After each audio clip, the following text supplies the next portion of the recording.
26-27 পর্যন্ত একটা অর্থনৈতিক মন্দা চলতে পারে। বলবে কিছু কিছু লোক যে ভবিষ্যৎবাণী করতে যাওয়া, এটা ভবিষ্যৎবাণী নয়। আপনি বর্তমান সম্পর্কে খবর রাখেন না বলেই বর্তমানকে আপনার ভবিষ্যৎ মনে হচ্ছে। যদিও বা বর্তমান প্রেক্ষাপটে একজন মুসলিম ভালো থাকতে পারে না। বর্তমান প্রেক্ষাপট এতই খারাপ, কিয়ামতের আলামতগুলো এমনভাবে প্রকাশ হয়েছে এখন যে একজন ইমানদার মুসলিমের পক্ষে নিশ্চিন্তে থাকা আর ভালো থাকাটা খুব কষ্টকর। তারপরেও নবী সাল্লাল্লাহু আলাইহি ওয়াসাল্লাম আমাদেরকে দিক নির্দেশনা দিয়েছেন যে যখন ফিতনার যুগ আসবে, ফিতনার যুগ বলতে চতুর্দিক থেকে ফিতনার ফাসাদ। ফিতনা ফাসাদ কেমন? মানে আল্লাহ রাব্বুল আলামিন কোরআনে একটা বিষয় বলছেন, সমাজ তার উল্টা চলছে, এগুলো ফিতনা। নবী সাল্লাল্লাহু আলাইহি ওয়াসাল্লাম হাদিসে একটা বিষয় বলেছেন, সমাজ তার উল্টা চলছে, এর নাম ফিতনা। পরিবারে ফিতনা, ধর্মের মধ্যে ফিতনা, সমাজে ফিতনা, অর্থনীতিতে ফিতনা, এখন সংস্কৃতির মধ্যেও ফিতনা। তো এই ফিতনাময় পরিবেশে নবী সাল্লাল্লাহু আলাইহি ওয়াসাল্লাম বলেছেন যে কেউ যদি ঈমান এবং আমলের উপরে, মানে নবী সাল্লাল্লাহু আলাইহি ওয়াসাল্লামের আদর্শের উপরে সবর করতে পারে, টিকে থাকতে পারে, তার জন্য 50 জন শহীদ সাহাবীর নেকি হবে ইনশাআল্লাহ।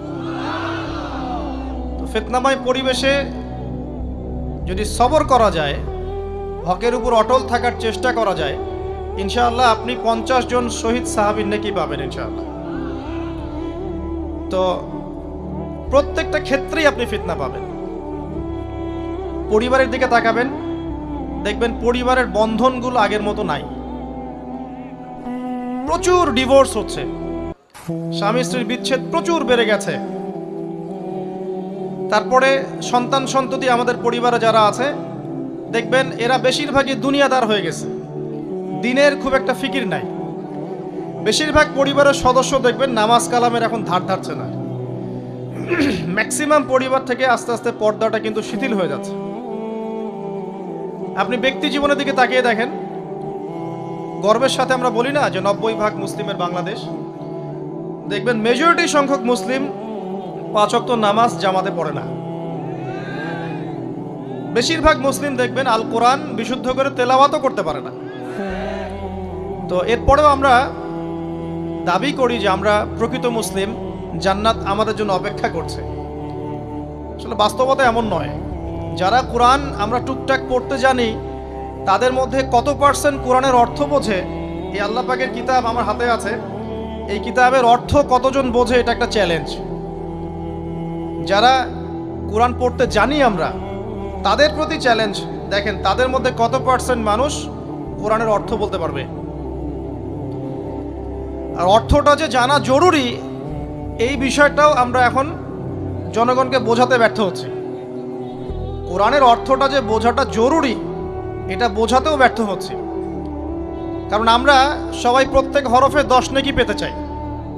কোরআন তেলাওয়াত করলে প্রত্যেক হরফে 10 নেকি হবে, এই তো। তো এই কনসেপ্ট যখন আমার মাথায় ঢুকে গেছে, আমি ওখানে নিজেকে থামিয়ে দিয়েছি। অর্থ বুঝে গবেষণা করলে এবং কোরআন কেন্দ্রিক জীবন ব্যবস্থা গড়লে যে আরো বেশি নেকি হয়, এটা আমার মাথায় নাই। প্রত্যেক হরফে 10 নেকি তো আপনি পাবেন তেলাওয়াত করলে, কিন্তু অর্থ বুঝে এর ভিতরে ঢুকলে, গবেষণা করলে এর মূল স্বাদটা পাওয়া যায়, এটা আমরা বুঝতে পারছি না। দেখবেন বেশিরভাগ মানুষ কোরআনের অর্থটা জানে না। আবার আমরা যারা টুকটাক ভাঙাচুরো অর্থ জানি, তারা আবার দেখবেন কোরআনের সমস্ত আদেশ মেনে চলতে পারছি না এবং কোরআনের সমস্ত নিষেধও বর্জন করতে পারছি না। সমস্যা কিন্তু এখানেও থেকে গেছে। আবার কোরআনের ব্যাখ্যায় আছে হাদিস।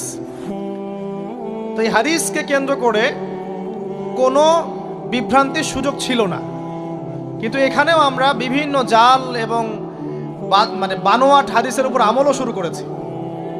হাদিসের নামে এমন অনেক কিছুই চলছে সমাজে, যেগুলোর সাথে হাদিসের কোনো সম্পর্ক নাই।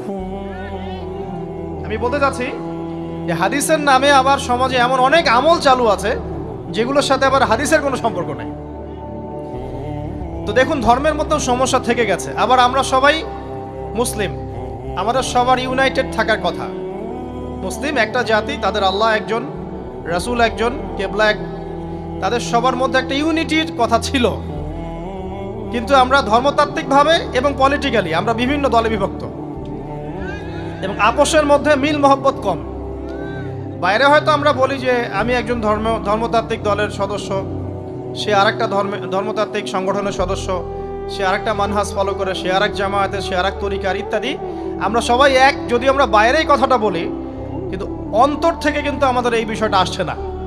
তো দেখুন, ধর্মকেন্দ্রিক অনেক প্রবলেম থেকে গেছে এখনো। আবার আল্লাহ রাসূল সাল্লাল্লাহু আলাইহি ওয়াসাল্লাম হাদিসের মধ্যে এবং আল্লাহ পাক কোরআনের মধ্যে ধর্ম নিয়ে বাড়াবাড়ি করতে নিষেধ করেছে। ধর্ম নিয়ে বাড়াবাড়ি করো না, তোমরা নিজেদের ধর্ম পালন করো।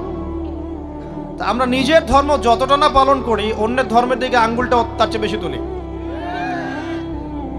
আমরা আগে নিজের রিলিজিয়নটাকে ঠিক মতো পালন করি, দেখবেন সমাজ ঠিকই পরিবর্তন হয়ে গেছে ইনশাআল্লাহ। তো আমি একটা ধর্ম পালন করি বলে অন্য ধর্মের মানুষের প্রতি বিদ্বেষ পোষণ করতে হবে বা তাদের উপর ঘৃণার মনোভাব প্রকাশ করতে হবে, এটা আল্লাহ পাক শেখান নাই, তার রাসূল শেখান নাই। আল্লাহ এবং তার রাসূল কি শিখিয়েছেন? ইসলামের সত্য বিষয়টাকে আপনি সবার সামনে উপস্থাপন করবেন, যার ইচ্ছা হবে সে কবুল করবে, যার ইচ্ছা হবে সে অস্বীকার করবে। যার যার কবরে শেষে যাবে, যার যার হিসেব শেষে দিবে। চাপিয়ে দেওয়ার সিস্টেমটা ইসলামের মধ্যে নাই। এখন আসেন, পরিবারের আপনাকে ফিতনা কিছু বললাম। অর্থনীতির জীবনে যাবেন, ব্যবসা বাণিজ্যের মধ্যে যান, দেখেন বেশিরভাগ কালোবাজারি করছে, সিন্ডিকেট করছে, মজুতদার মাপে কম দিচ্ছে, জনগণকে ঠকাচ্ছে, করছে না? এগুলো পলিটিক্যাল ফিতনা, এগুলো ইকোনমিক্যাল ফিতনা। তারপরে আপনি আরো দেখবেন ইকোনমিক সেক্টরে রিবা ভর্তি, সুদ। রিবা মানে কি? সুদ, রিবা দিয়ে ভর্তি। ঘুষ ছাড়া কাজ হচ্ছে না, ঠিক আছে? অন্যের সম্পদ আত্মসাৎ না করলে আমাদের পেটের ভাত হজম হচ্ছে না। তো এই যে দুর্নীতি বলেন, ঘুষ বলেন, রিবা বা সুদ বলেন, হ্যাঁ, তারপরে কালো বাজারি বলেন, কালো টাকা সাদা করার টেন্ডেন্সি বলেন, পাচার বলেন, সবগুলো অর্থনৈতিক ফিতনা। এগুলো হচ্ছে কি? অর্থনৈতিক ফিতনা। আর বিশ্বের ফিতনা তো পরে, ওটা তো বলার অপেক্ষা রাখে না। মানে বিশ্বের সবচেয়ে বড় ফিতনা ছিল দ্বিতীয় বিশ্বযুদ্ধ। তার আগে একটা হয়েছে প্রথম বিশ্বযুদ্ধ, যেখানে প্রায় কয়েক কোটি মানুষ মারা গেছে, আর সেকেন্ড ওয়ার্ল্ড ওয়ারে আরো বেশি মানুষ মারা গেছে। তো এখন বিশ্বকে ঠেলে দেওয়া হচ্ছে একটা থার্ড ওয়ার্ল্ড ওয়ারের দিকে। মানে যে কোনো সময় একটা তৃতীয় বিশ্বযুদ্ধের আশঙ্কা করছেন এখনকার যারা মিলিটারি অ্যাফেয়ার্স নিয়ে পড়াশোনা করেন, ওয়ার্ল্ড অ্যাফেয়ার্স নিয়ে পড়াশোনা করেন, তারা এগুলো বলতে পারবেন ভালো। বিশ্বকে একটা খাদ্য মন্দার দিকে ঠেলে দেওয়া হচ্ছে, বিশ্বকে একটা দুর্ভিক্ষের দিকে ঠেলে দেওয়া হচ্ছে।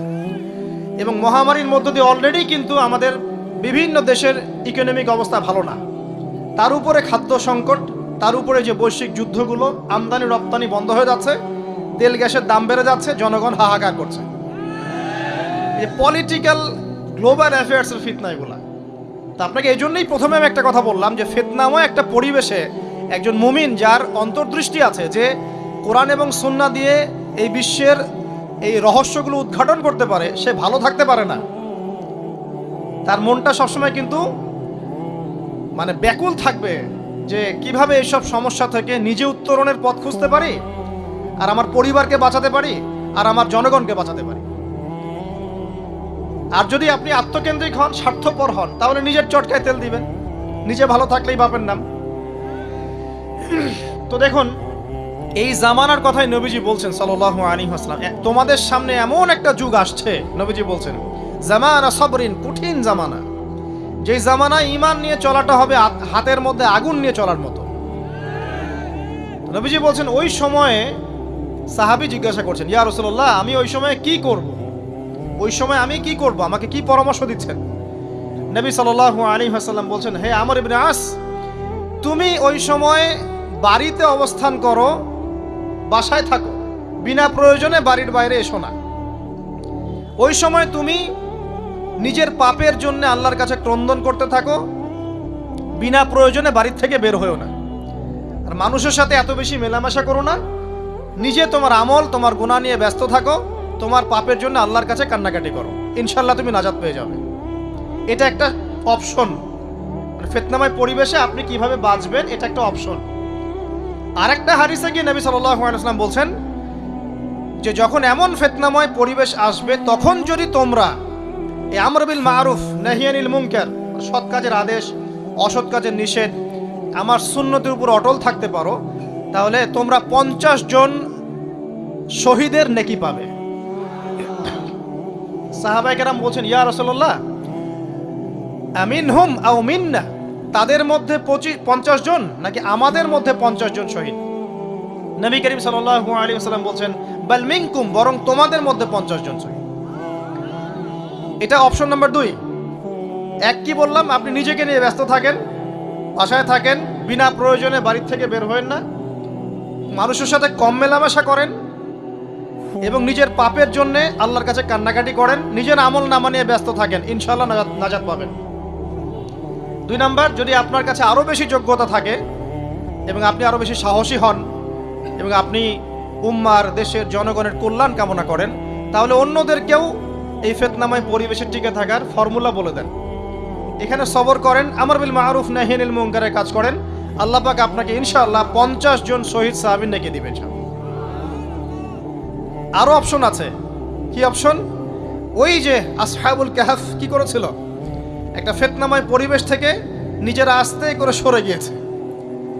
যখন আপনি পরিবেশকে পরিবর্তন করতে আর পারছেন না, দাওয়াত দিয়েও কোনো কাজ হচ্ছে না, মানুষ কথাও শুনছে না, জুলুম নির্যাতন বাড়তেই আছে, টিকে থাকা মুশকিল, তখন তাদের হিসেবের দায়িত্ব আল্লাহর উপর ছেড়ে দেন, আপনি ওখান থেকে ডিসকানেক্টেড হয়ে যান। তো হয়তো আপনার কাছে মনে হচ্ছে না এখন ওই যুগ আসে নাই, কিন্তু আমি আপনাকে বলে দেই যে কোরআন এবং সুন্নাহর চোখ দিয়ে যদি আপনি দেখতে শেখেন এবং বর্তমান বিশ্বের প্রেক্ষাপটটা অ্যানালাইসিস করার যোগ্যতা আপনি অর্জন করেন কোরআন সুন্নাহর চোখ দিয়ে, আপনি বুঝতে পারবেন সেই সময় অনেক আগেই চলে এসেছিল। এখন ফিতনা এবং ফাসাদময় এই পরিবেশে আমরা কি করতে পারি, ছোট স্কেলে, বড় স্কেলে না, ছোট স্কেলে। আমি আজকে বড় বিষয় নিয়ে কথা বলতে আসি নাই, কারণ আমি চিন্তা করলাম যে আসলে প্রথমে যদি ব্যক্তিকেন্দ্রিক বিষয়টা ঠিক না হয়, বড় বিষয় আলোচনা করে কোনো লাভ নাই। আগে ব্যক্তি যদি ঠিক না হয়, বড় বিষয় আলোচনা করে আসলে কোনো লাভ নাই, আপনারা বুঝবেনও না, মাথার উপর দিয়ে চলে যাবে। এখন গ্লোবাল অ্যাফেয়ার্স নিয়ে কথা বলে খুব একটা ফায়দা নাই আপনাদের। এখন ইকোনমিক পুরো এই সুদভিত্তিক সিস্টেম আপনি চেঞ্জ করতে পারবেন না, এবং পুরো যে তাগুতি ব্যবস্থা আপনি চেঞ্জ করতে পারবেন না। আপনি কি করতে পারবেন? আপনি নিজেকে পরিবর্তন করতে পারবেন, আপনার পরিবারকে পরিবর্তন করতে পারবেন। এতটুকু আপনার পক্ষে এখন পর্যন্ত সহজ, ঠিক না ভাই? ঠিক কথা। এটা আপনি এখন করতে পারবেন। তো এটার ফর্মুলা কি? ফর্মুলা ঘাটতে গিয়ে আল্লাহ পাক আমার মাথার মধ্যে একটা হাদিস নিয়ে এসে দিলেন, কারণ আমি বিশ্বাস করি যে আপনারা বলছেন মৌলানা আল্লামা, আমি আসলে এমন কিছু নই, এই কথাগুলো আসলে আমার সাথে যায় না। আমি নিতান্তই একজন ছোট মানুষ এবং তালেবে ইলম, জ্ঞানের পথের পথযাত্রী, আর আমি তালেবে ইলম হয়ে থাকতে চাই। আমি মুফতি নই, আমি মুহাদ্দিস, মুফাসসির বা এই যে শব্দগুলো আপনারা বলছেন, এমন কিছুই নয়। আসলে কিয়ামতের মাঠে আমি জান্নাতে যেতে পারবো কিনা আমি নিজেই জানি না। যখন কোনো মানুষ নিজেকে অনেক বড় মনে করা শুরু করবে, বুঝে নেবেন সেই ইবলিসের আনুগত্য করা শুরু করেছে আর কি। কারণ ইবলিস বলেছিল আবা ওয়াস্তাকবারা, আমি খলাকতানি মিন নার ওয়া খলাকতাহু মিন তিন, আমাকে সৃষ্টি করেছেন আগুন দিয়ে, আদমকে সৃষ্টি করেছেন মাটি দিয়ে, আমি কেন আদমকে সিজদা করতে যাব? তো এটাই